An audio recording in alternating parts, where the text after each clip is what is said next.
हेरा गेल दैया गे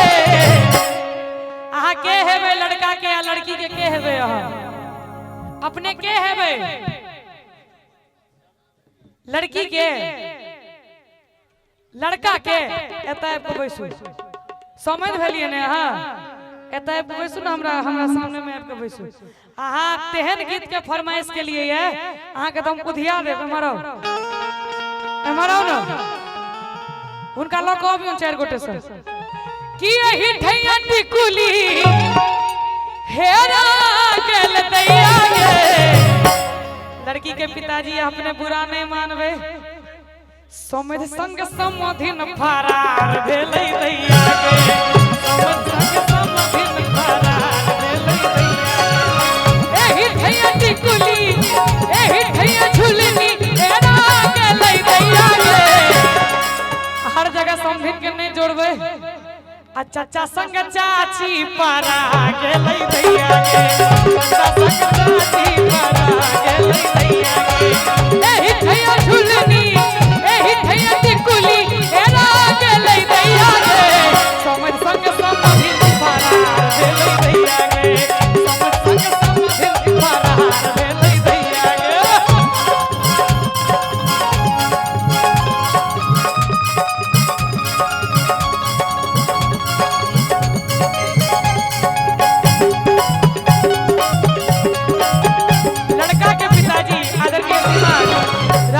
जी के दी 1000 रुपया के पुरस्कार बहुत बहुत आभार धन्यवाद आओ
अपने छिए सर वाह सौभाग्य हमारे अपने लिए कि अंगना में खोज लो तू अरवा पर खोज लो यो चाचा जी मोछ वाला चाचा जी हमरा दिस ध्यान देने रहियो कि घरवा में खोजते ला जा गेलो दैया गे शिवेश भैया कि घरवा में खोजते ला जा गेलो दैया गे एही ठैया टिकुली हेरा गेलै दैया गे एही ठैया टिकुली हेरा गेलै दैया गे एही ठैया टिकुली एही ठैया झुलनी हेरा गेलै दैया गे हमर संग समाधिन पारा गेलै दैया गे चाचा संग चाची पारा गेलै दैया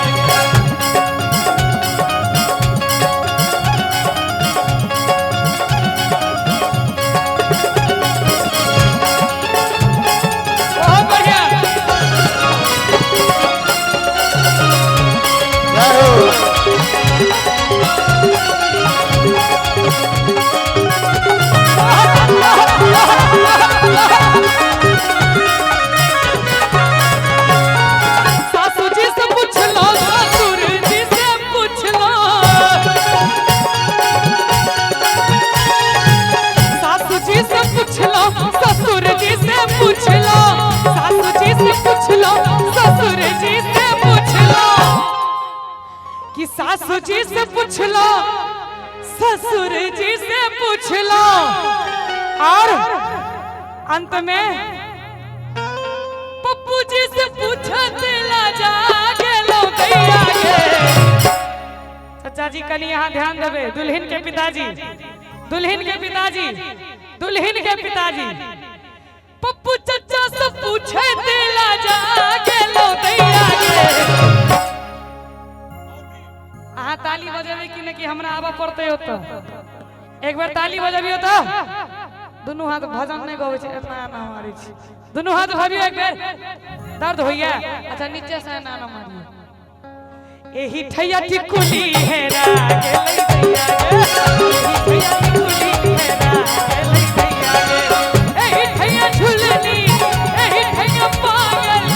एही ठैया टीका हेरा गेलै दैया गे समय संग समाधि पारा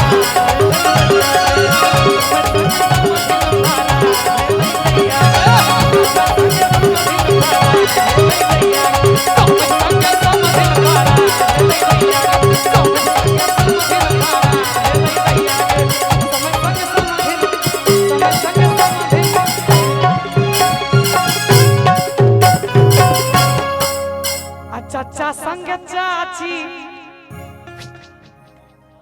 पर आगे